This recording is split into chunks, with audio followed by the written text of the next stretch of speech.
ಬೆಂಗಳೂರಿಂದ ಒಬ್ಬರು ಬಂದರು. 82 ವರ್ಷ ಹಿರಿಯ ವ್ಯಕ್ತಿಗಳು. ಅವ್ರಿಗೆ ಅನ್ಕಂಟ್ರೋಲ್ ಡಯಾಬಿಟಿಸ್ ಇತ್ತು. ಫಾಸ್ಟಿಂಗಲ್ಲೇ 250ರಿಂದ 300 ಬರ್ತಾಯಿತ್ತು ಶುಗರ್ ಲೆವೆಲ್ಲು. 30 ಯೂನಿಟ್ ಇನ್ಸುಲಿನ್ ತೊಗೊತಾಯಿದ್ರು. ಬೆಳಗ್ಗೆ ಒಂದು ಮಾತ್ರೆ, ಸಂಜೆ ಒಂದು ಮಾತ್ರೆ ಇತ್ತು. ಅವ್ರು ಬಂದು ಕೇಳಿದ್ರು, ಸರ್ ನನಗೇನು ಇನ್ಸುಲಿನ್ ಬಿಡಿಸ್ಬೇಕು ಅನ್ನೋ ಉದ್ದೇಶ ಇಲ್ಲ, ಮಾತ್ರೆ ಬಿಡಿಸ್ಬೇಕು ಅನ್ನೋದು ಉದ್ದೇಶ ಇಲ್ಲ. ಇನ್ಸುಲಿನ್ ಹಾಗೇ ಇರಲಿ, ಮಾತ್ರೆನೂ ಇರಲಿ, ಬಟ್ ಶುಗರ್ ಕಂಟ್ರೋಲ್ ಆದರೆ ಸಾಕು ಸರ್ ಅಂದರು. ಅವರೊಂದು ಸ್ಕೂಲ್ ನಡೆಸ್ತಾಯಿದ್ರು. ಸೊ ಭಾಳ ದೊಡ್ಡ ಮಟ್ಟದಲ್ಲಿ ಸ್ಕೂಲ್ ನಡೆಸ್ತಾಯಿದ್ರು. ಒಂದು 2000 ಜನ ಮಕ್ಕಳಿದ್ದರು. ಒಂದು 70ರಿಂದ 80 ಜನ ಟೀಚರ್ಸ್ ಇದ್ದರು. ಅವ್ರು ಹೇಳಿದ್ರು, ಇಷ್ಟೆಲ್ಲ ಕಷ್ಟಪಟ್ಟು ಮಾಡಿದ್ದೀನಿ, ಸ್ಕೂಲ್ ಮಾಡಿದ್ದೀನಿ, ಒಳ್ಳೆ ಸರ್ವಿಸ್ ಕೊಡ್ತಾಯಿದ್ದೀನಿ. ಈ ವಯಸ್ಸಿನಲ್ಲೇನಾದರೂ ಅನ್ಕಂಟ್ರೋಲ್ ಡಯಾಬಿಟಿಸಿಂದ ಕಿಡ್ನಿಗೋ, ಹಾರ್ಟ್ಗೋ, ಬ್ರೈನ್ಗೋ ತೊಂದರೆ ಆಯಿತು ಅಂತಂದರೆ ಬದುಕು ಭಾಳ ಕಷ್ಟ ಆಗೋಗುತ್ತೆ. ಸೊ ನನಗೆ ಶುಗರ್ ಕಂಟ್ರೋಲ್ ಆದರೆ ಸಾಕು ಸರ್, ನಾನು ಮಾತ್ರೆ ಇನ್ಸುಲಿನ್ ಬಿಡಬೇಕು ಅಂತ ನಾನು ಬಂದಿಲ್ಲ ಅಂತಂದರು. ಅವ್ರ ಆಹಾರ, ಅವ್ರ ಜೀವನ ಶೈಲಿ ಸ್ಟಡಿ ಮಾಡ್ತಾ ಹೋದೆ. ಸೊ ಅವರು ಬೆಳಗ್ಗೆ 1 ಲೋಟ ಹಾಲು ತೊಗೊಳ್ಳೋರು, ಒಂದು 250 ml 1/4 ಲೀಟ್ರಷ್ಟು ಹಾಲು ತೊಗೊಳ್ಳೋರು, 1 ಚಮಚ ಅರಿಶಿನ ಪುಡಿ ಹಾಕ್ಕೊಳ್ಳೋರು.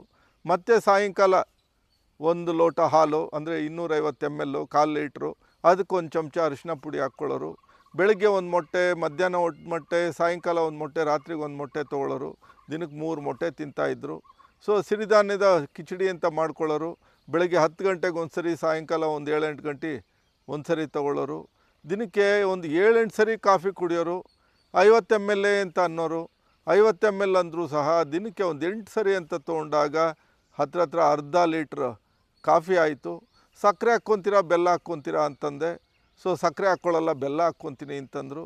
ಈ ಬೆಲ್ಲ ಮತ್ತು ಸಕ್ಕರೆ ಹೇಗೆ ಅಂತಂದರೆ, ಬೆಲ್ಲದಲ್ಲೂ 100 ಗ್ರಾಮ್ಗೆ 400 ಕ್ಯಾಲ್ರಿ, ಸಕ್ಕರೆಯಲ್ಲೂ 100 ಗ್ರಾಮ್ಗೆ 400 ಕ್ಯಾಲ್ರಿ. ಸೊ ಡಯಾಬಿಟಿಸ್ಗೆ ಬೆಲ್ಲ ಬೇರೆ, ಸಕ್ಕರೆ ಬೇರೆ ಅಂತಲ್ಲ, ಎರಡೂ ಒಂದೇನೇ. ಸೊ ವಾಕಿಂಗ್ ಎಷ್ಟು ಮಾಡ್ತೀರಾ ಅಂದೆ. ವಾಕಿಂಗ್ ಮಾಡೋಕ್ಕೆ ಟೈಮೇ ಇಲ್ಲ ಸರ್ ಅಂದರು. ಯಾಕೆಂದರೆ ಭಾಳ ದೊಡ್ಡದ ಸ್ಕೂಲ್ ಇತ್ತದು. ಸ್ಕೂಲ್ ಕ್ಯಾಂಪಸಲ್ಲೇ ಅವರು ಉಳ್ಕೊಂಡಿದ್ರು. ಸೊ ಬೆಳಗಿಂದ ಸಂಜೆವರೆಗೂ ಸ್ಕೂಲ್ ಟೀಚರ್ಸು, ಮಕ್ಕಳ ಸಮಸ್ಯೆಗಳು, ಹೀಗೆ ವಾಕಿಂಗ್ ಮಾಡೋಕ್ಕೆ ಟೈಮ್ ಇಲ್ಲ ಅಂತಂದರು.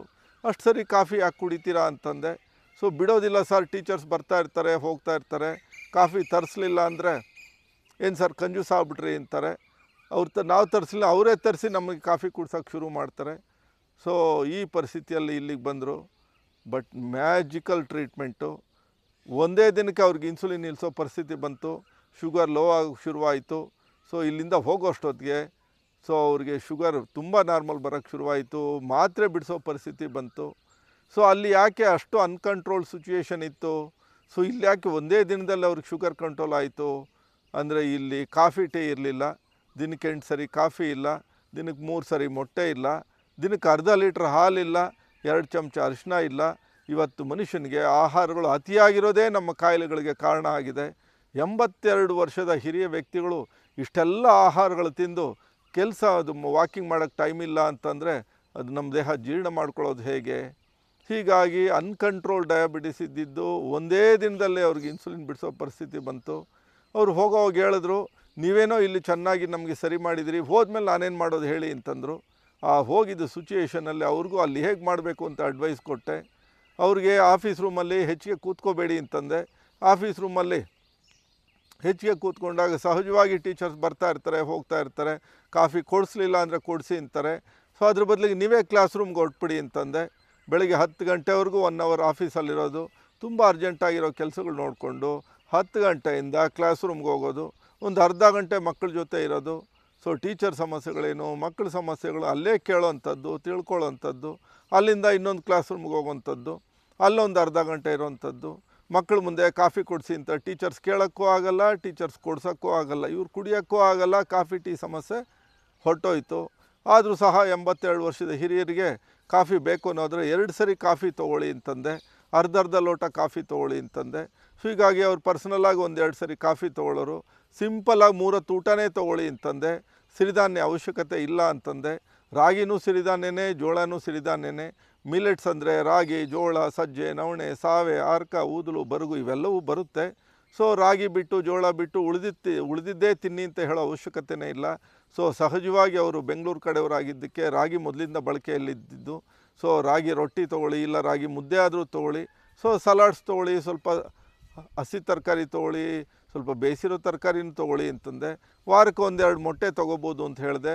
ಅವ್ರು ನಾನ್ ವೆಜ್ ಹೇಗೆ, ಸೊ ವಾರಕ್ಕೊಂದು ಸರಿ ತೊಗೊಳ್ಳಿ, ಅದನ್ನು ಬಿಡಲೇಬೇಕು ಅಂತೇನಿಲ್ಲ. ಸೊ ಡಯಾಬಿಟಿಸ್ ಇರೋರು ನಾನ್ ವೆಜ್ ತಿನ್ನಬಾರ್ದು, ಮೊಟ್ಟೆ ತಿನ್ನಬಾರ್ದು ಅಂತೇನಿಲ್ಲ. ಮಿತವಾಗಿ ನೀವು ಬೇಕು ಅನ್ನೋದಾದರೆ ಮಿತವಾಗಿ ಬಳಸ್ಕೊಂಡ್ರೆ ತೊಂದರೆ ಏನಿಲ್ಲ. ಹೀಗಾಗಿ ಕ್ಲಾಸ್ ರೂಮಿಂದ ಕ್ಲಾಸ್ ರೂಮ್ಗೆ ದಿನಕ್ಕೆ ಬೆಳಗ್ಗೆ ಒಂದು 3 ಕ್ಲಾಸ್ ರೂಮು, ಸಂಜೆ ಒಂದು 3 ಕ್ಲಾಸ್ ರೂಮು, ಅಲ್ಲೇ ದಿನಕ್ಕೆ 5-5 ನಿಮಿಷ ಅರ್ಧ ಗಂಟೆ ವಾಕಿಂಗ್ ಆಗೋಗ್ತಾ ಇತ್ತು. ಬಹಳ ಸುಲಭವಾಗಿ ಇಲ್ಲಿಂದ ಹೋದ್ಮೇಲೂ ಸಹ ಅವರು ನಿಯಂತ್ರಣ ಮಾಡಿಕೊಂಡ್ರು. ಈ ಡಯಾಬಿಟಿಸ್ ನಿಯಂತ್ರಣದಲ್ಲಿ ಜೀವನ ಶೈಲಿ ಬಹಳ ಮುಖ್ಯ ಪಾತ್ರ ನಿರ್ವಹಿಸುತ್ತೆ. ಡಯಾಬಿಟಿಸ್ ಬರ್ತಾ ಇರೋದೇ ನಮ್ಮ ಆಹಾರ ಶೈಲಿ, ಜೀವನ ಶೈಲಿ ವ್ಯತ್ಯಾಸದಿಂದ. ಹೀಗೆ ವ್ಯತ್ಯಾಸದಿಂದ ಬರ್ತಾ ಇರೋ ಆಹಾರ ಜೀವನ ಶೈಲಿ ಬರ್ತಾ ಇರೋ ಡಯಾಬಿಟಿಸ್ಗೆ ಆಹಾರ ಜೀವನ ಶೈಲಿಯನ್ನು ಪರಿವರ್ತನೆ ಸರಿ ಮಾಡಿಕೊಂಡ್ರೆ ಡಯಾಬಿಟಿಸ್ ಅಷ್ಟು ಈಸಿ ಇನ್ಯಾವುದೂ ಇಲ್ಲ. ಬಟ್ ಇವತ್ತಿನ ಒಂದು ಪ್ರಪಂಚದಲ್ಲಿ ಡಯಾಬಿಟಿಸ್ ಅಷ್ಟು ಕಾಂಪ್ಲಿಕೇಶನ್ ಯಾವುದೂ ಇಲ್ಲ. ಯಾಕೆಂದರೆ ಜನಸಾಮಾನ್ಯರಿಗೆ ಡಯಾಬಿಟಿಸ್ ಬಗ್ಗೆ ಅರಿವಿನ ಕೊರತೆ ಆಗಿರುವಂಥದ್ದು. ವಿಶ್ವ ಆರೋಗ್ಯ ಸಂಸ್ಥೆ ಹೇಳುತ್ತೆ, ಜನಗಳಿಗೆ ಡಯಾಬಿಟಿಸ್ ಬಗ್ಗೆ, ಆಹಾರದ ಬಗ್ಗೆ, ಜೀವನ ಶೈಲಿ ಬಗ್ಗೆ ಅರಿವು ಮೂಡಿಸ್ಬಿಟ್ರೆ ಪ್ರಪಂಚದಲ್ಲಿರೋ ಅರ್ಧ ಡಯಾಬಿಟಿಸ್ ವಾಸಿ ಆಗೋಗುತ್ತೆ. ತೀರಾ ಅವಶ್ಯಕತೆ ಇದೆ. ಡಯಾಬಿಟಿಸ್ಗೆ ಹೆದರದಿರಿ, ಅದು ಜೀವನ ಶೈಲಿಯ ಮಾರಿ, ಬದಲಾಯಿಸಿ ಬದುಕಿನ ದಾರಿ. ನಮಸ್ಕಾರ.